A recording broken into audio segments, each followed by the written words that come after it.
Meninas, eu agradeço imensamente pelo convite. É uma satisfação e um privilégio poder estar participando do primeiro Latmetrics.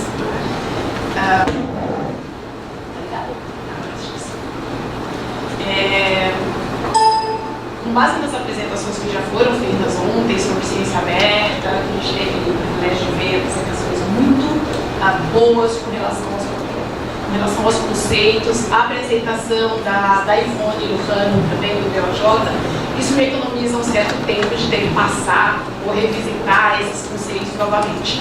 A minha fala aqui, ela vai muito mais ao encontro, tratando da questão de ciência aberta no que concerne aos periódicos. Se ela vem discutindo essa questão da ciência aberta, ou pelo menos trazendo o tema para discussão com editores científicos, já há uns 2, 3 anos. E a partir dessas novas linhas de ação do programa Cielo, que orientam o programa Cielo, não só a coleção Cielo Brasil, mas todo o programa na América Latina e na África, Cielo se propôs a trabalhar nas novas linhas de ação com o alinhamento dos periódicos na ciência aberta. Então, apenas para lembrar os princípios do Cielo, como o Cielo desenvolve a sua rede. Cielo tem aí por princípio o entendimento de que o conhecimento científico é um bem público. Então, quando trata-se das coleções Cielo, elas são desenvolvidas sempre pensando nesse alinhamento com o bem público. O mais importante, como a Ivone comentou, essa questão do tipo de licenciamento que vocês estão utilizando. Então, se você está em alguma iniciativa que está trabalhando supostamente com ciência aberta, mas os conteúdos que você está utilizando são licenças que apresentam algum tipo de restrição, então em que medida esse conhecimento é de fato um conhecimento entendido como bem público para acesso de todos. Então, o que Cielo, BOJ, Cielo e outras, OASPA e outras iniciativas voltadas para o processo aberto defendem é que nossas revistas devem adotar a licença CC BY. Quando você fala de ciência aberta, se você tem um conjunto de dados, um artigo, um ativo digital que pertence a um artigo, mas se ele é CC BY, MC, MD, por exemplo, não comercial ou não derivativo, sim, você está colocando restrições ao uso daquele conhecimento, ok? Então, é esse entendimento do conhecimento científico como bem público. Cielo trabalha envolvendo uma comunidade aí de atores, então editores, autoridades, pesquisadores participam desse processo. É um ambiente de aprendizado coletivo, então é um ambiente onde a gente aprende. O objetivo do Cielo, além de indexar, é aprender a fazer periódico científico de qualidade, buscando sempre superar as assimetrias, seja no desenvolvimento das coleções em toda a rede, mas também das áreas do conhecimento, e olhando aqui sempre para boas práticas e agora o alinhamento com a ciência aberta por meio das linhas prioritárias de ação. Tá?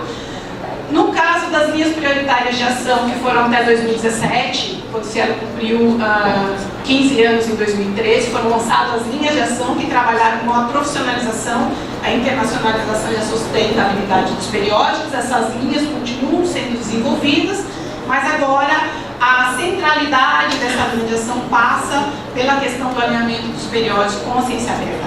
E isso é feito por meio dos critérios de indexação do Cielo. Então, a gente tem as linhas de ação que norteiam para onde todo o programa Cielo vai, o desenvolvimento das coleções, mas a forma de implementar essas linhas de ação é por meio dos critérios Cielo. E a principal mudança aqui, que essas linhas de ação e os critérios Cielo que foram atualizados, é a mudança nas políticas editoriais dos periódicos. Então, boa parte das questões que eu vou comentar passam em alguma medida por atualizações das políticas editoriais. No que concerne ao alinhamento dos periódicos com a ciência aberta, o que Cielo está dizendo é: precisamos dar atenção à questão da transparência em todo o processo de decisão e do fluxo de publicação. A rapidez na comunicação, ela é importante, então, como parte desse processo, a publicação contínua dos artigos sem que seja necessário esperar fechar um número para publicar. Os pré-prints fazem parte desse modelo e dessa rapidez de publicação. Os autores passam a ter maior controle do processo, então, uma vez que eu posso depositar um artigo num repositório de pré-prints, mesmo que futuramente esse artigo também possa ser submetido a uma revista que é de acesso fechado, esse conhecimento e esse artigo inicial ainda está à disposição da comunidade. Com relação à reutilização dos conteúdos e à replicabilidade dos resultados, é a questão de ter acesso aos dados e aos repositórios. Então, como eu disse, as linhas de ação são implementadas por meio dos critérios SEM, e esse alinhamento, os critérios foram publicados agora em 2018, e começa a haver para os periódicos que já estão na base algumas obrigatoriedades. Eu destaco, dentre outras questões de boas práticas que essa nova versão dos critérios traz, eu destaco principalmente essa questão da atualização das políticas editoriais dos periódicos que já são CIESM. E aqueles que querem ingressar precisam estar atentos a essas questões da atualização da política editorial no que concerne a aceitação de manuscritos que tenham sido depositados em pré-print. Então, os periódicos estão sendo chamados a se posicionar, como é que o seu periódico vê, lida, aceita ou não aceita. Não é que é obrigatório aceitar, mas você precisa declarar nas suas instruções aos autores se você aceita ou não um manuscrito que tenha sido depositado num repositório de pré-print. Publicação contínua como uma forma de acelerar. A questão da citação e referenciamento de dados, códigos de programas, materiais e métodos utilizados nas pesquisas. Isso vai ao encontro tanto do acesso aos dados em forma bruta, quanto da transparência no processo de fazer pesquisa. A transparência também no que concerne a avaliação por pares. Os periódicos estão sendo chamados a experimentar novas formas de avaliar a produção, os artigos que são enviados. Então, uma combinação, há uma variedade de formas de abrir a avaliação por pares, e algumas formas podem ser combinadas. Você pode utilizar isso de maneira modular, além de questões de boas práticas, que já faz parte do processo de produção CIEL. Apenas para destacar porque o CIEL está nessa defesa, ou chamando os editores a se posicionarem em relação aos pré-prints, a comunidade está discutindo muito a questão de qual é o papel do periódico científico e o valor dele como validador, ou como processo de avaliação por pares funciona. Então, o questionamento passa muito por aqui. Os repositórios de pré-print eles são rápidos, mas não são validados por pares, mas dá uma certa autonomia ao pesquisador de publicar o seu trabalho sem ter que esperar muitas vezes 2 anos para que ele apareça na revista científica. E a questão que está sobre discussão, que é o processo de avaliação por pares e a lentidão dos periódicos tradicionais. Os ganhos ou a motivação para isso é a velocidade, a garantia da precedência da autoria, a qualidade, porque você recebe sim feedbacks enquanto isso está depositado no repositório, a questão do acesso aberto, comentando aquilo mesmo que tenha sido aprovado futuramente para um periódico de acesso fechado, essa versão inicial do artigo já está disponível no repositório. Muda aqui a questão, a função do periódico. O periódico sai ele precisa evidenciar o seu valor e o valor dos processos que ele faz como validador do conteúdo. Se você tem um artigo depositado no repositório de pré-prints e que depois de 2 anos sai publicado no periódico praticamente igual ao que estava no pré-print, qual foi exatamente a contribuição do periódico nesse processo, além de impedir ou de postergar para 2 anos o acesso àquele conhecimento. O que muda para os periódicos quando consideram a possibilidade de utilizar pré-print qual é essa função, esse validador. A questão do ineditismo precisa ser destacado, que o periódico vai ter que, em alguma medida, alguns periódicos dizem não publico se não for inédito, então essa questão do ineditismo cai por terra. A questão da avaliação duplo cega, isso vai ao encontro do que eu disse, de formas mais abertas de avaliar, de fazer a revisão por pares. Então perde o sentido, já que você pode identificar os autores em alguma medida, então isso precisa ser avaliado, já que o modelo atual de avaliação por pares está sendo questionado. Uma outra questão que foi muito destacada ontem é a questão dos dados abertos. Então, com relação à gestão dos dados de pesquisa, o ponto crítico aqui passa pelo referenciamento, disponibilidade de referenciamento desse material. A Cielo passa a fazer a recomendação de alguns repositórios, a extração automática desses ativos digitais também. Surge nesse cenário artigos de dados e periódicos dedicados exclusivamente aos dados. Existe aqui uma declaração de como esse referenciamento dos dados deve ser feito, se ela está se alinhando a esse tipo de declaração. Aqui, como eu disse, os artigos de dados, já existe uma série de revistas, não são poucas, que se dedicam exclusivamente a publicar artigos de dados. E nesse sentido, quando se trata de dados abertos, foi comentado ontem, não significa que depositar o seu dado em qualquer repositório que você está alinhado com a ciência aberta. Para que esse dado seja útil, ele precisa seguir alguns princípios, que são aí os princípios FAIR. Eles precisam ser encontráveis, acessíveis, interoperáveis e reutilizáveis. E aqui a gente tem o Redata, que é um sistema onde você pode encontrar vários repositórios. Mais adiante eu passo novamente pelos princípios FAIR.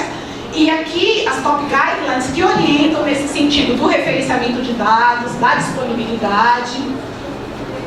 Isso porque a gente sente uma tendência de que o futuro será mais aberto, porque hoje os pesquisadores, mais de 70% já estão dispostos a reutilizar dados abertos em sua pesquisa. Eu convido vocês a darem uma olhada nessa referência, é um relatório bastante interessante sobre dados abertos, sobre reprodutibilidade.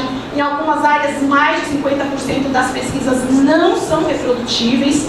Em outras, chega a 80%. O que ciência aberta está discutindo muitas vezes não é que os dados foram falsificados, mas a metodologia não está descrita de maneira adequada. Esses dados não estão disponíveis para que esse estudo possa ser refeito e se possa confirmar alguns dados. Então, mesmo quando você pede o dado para o pesquisador, a maior parte, 80% deles, não consegue saber onde estão esses dados nos quais foram embasados aquele artigo. Então, passa um pouco por essa questão, ok? Isso vai ao encontro do que a gente está chamando do protagonismo dos dados, que foi ressaltado ontem numa apresentação aqui. A publicação tradicional de coleção, na publicação tradicional, dados brutos, primários e processados são desconsiderados como publicáveis. E o que acontece hoje, na verdade, é o contrário. A gente ouviu ontem a menção de que estamos num cenário onde os dados passam a ter maior protagonismo, eles são agora ativos autônomos. Em algumas áreas é muito mais importante publicar um artigo de dados do que um artigo científico tradicional. Isso porque quem já teve a oportunidade de trabalhar com dados, baixar dados, tratar dados, limpar dados, quem trabalha com bibliometria, que tem que fazer isso com alguma frequência, tem ideia do tamanho do trabalho que isso dá. E isso é um trabalho que a comunidade faz e muitas vezes é desperdiçado, porque esse dado bruto não é colocado à disposição de outros pesquisadores. E muitas vezes eu posso usar esses dados sem as suas inferências, porque você olhou para aquele dado com um objetivo específico que era do seu artigo, e ao olhar esses dados sem essas inferências tuas, eu posso chegar a outros resultados, olhando para o que eu preciso pesquisar, ou posso combinar esses conjuntos de dados para ter outras pesquisas. Então, em alguns cenários, publicar artigos de dados, os dados passam a ter maior protagonismo, e publicar artigo de dados chega a ser tão importante, ou às vezes mais importante, do que o artigo científico tradicional. Esses são os princípios FAIR, que eu comentei. Não basta fazer esse artigo de dados, ele precisa estar depositado em um repositório confiável. Então, o repositório da minha universidade, ele é confiável? Depende. Se ele estiver seguindo esses princípios, ele pode ser um repositório confiável. Quando a gente está falando de encontrável, ele tem um identificador persistente, único, globalmente. Esses metadados estão ricamente descritos. Os metadados e os dados estão registrados e indexados em um mecanismo de buscas. Quando a gente fala de acessível, ele segue um protocolo padrão comum com todos os outros repositórios. O protocolo deve ser aberto, grátis e universalmente implementável, porque você precisa ser possível interoperar com outros sistemas. Os metadados devem estar acessíveis mesmo quando os dados não estejam mais disponíveis. E interoperabilidade e reutilização desse material. Então, há uma série de princípios que precisam ser considerados para que o repositório seja considerado confiável. E isso é o que o Cielo está recomendando, que os periódicos depositem seus dados em repositórios que sejam confiáveis. Com relação à disponibilidade e referenciamento dos dados e transparência também no processo, o Cielo está adotando para os periódicos e recomendando a adoção das diretrizes TOP. Essas são diretrizes para a promoção da abertura e transparência no processo de fazer pesquisa. Essas diretrizes foram traduzidas por Cielo para português e espanhol. É uma contribuição do Cielo, está disponível no Center for Open Science. E há uma série de checklists, de orientações a partir dessas diretrizes disponíveis nesse site que podem ser adotadas pelos periódicos. O que são essas diretrizes para abertura e transparência? Trata da questão da citação, de referenciamento e disponibilidade dos dados. Esses critérios são em relação à transparência de 2 a 5. 6, trata de pré-registro de estudos. Algumas áreas, registrar o estudo previamente é muito importante. Isso significa que você não pode mudar os resultados depois que você registrou aquele estudo ou aquele projeto de análise da tua pesquisa. E aqui é o mesmo quadro, porque eu imaginei que não fosse dar para ler. Esses são os 8 critérios com os quais você trabalha. O que está em azul mais clarinho se refere à forma de citar os dados. Os em verde tratam da transparência. Aqui estamos tratando do pré-registro e da replicabilidade dos estudos.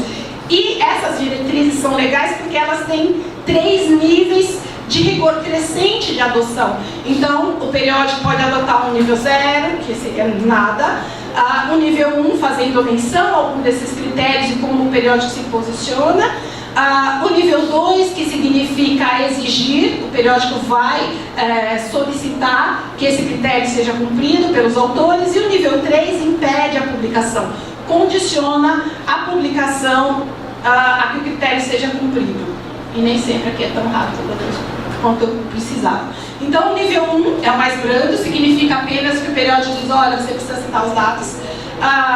No nível 2, além de apenas informar, o periódico exige que ele precisa atualizar suas instruções aos autores, exige o cumprimento desse critério, e o nível 3, ele comprova e não publica caso não tenha sido feito corretamente.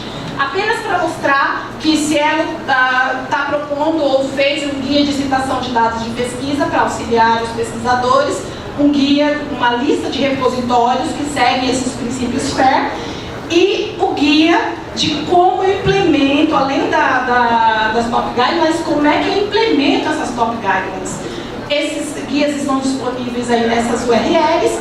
Aqui, em relação à transparência do processo de revisão por pares, o periódico pode adotar qualquer que seja o processo, mas ele precisa estar claramente descrito nas instruções dos autores.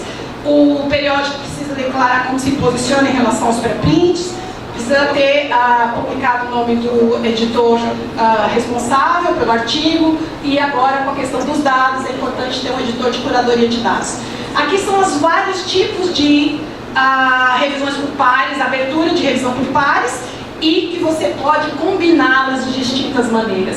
Os editores estão sendo chamados a experimentar essas formas. Então, oferecer ao parecerista a possibilidade de abrir a identidade dos autores, a possibilidade de abrir mutuamente as identidades, tanto os dois, quanto a possibilidade de publicar os pareceres após a aprovação.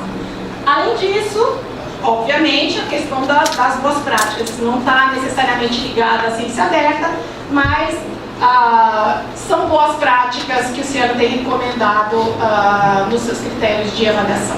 Então, licença CC BY, indexação no DOAJ, XML, DOI, ORCID dos autores, a contribuição dos autores deve ser publicada ao final do artigo e a preservação digital. marketing e redes sociais. Era isso que eu tinha para apresentar. Eu quase cumpri meu tempo. Muito obrigada.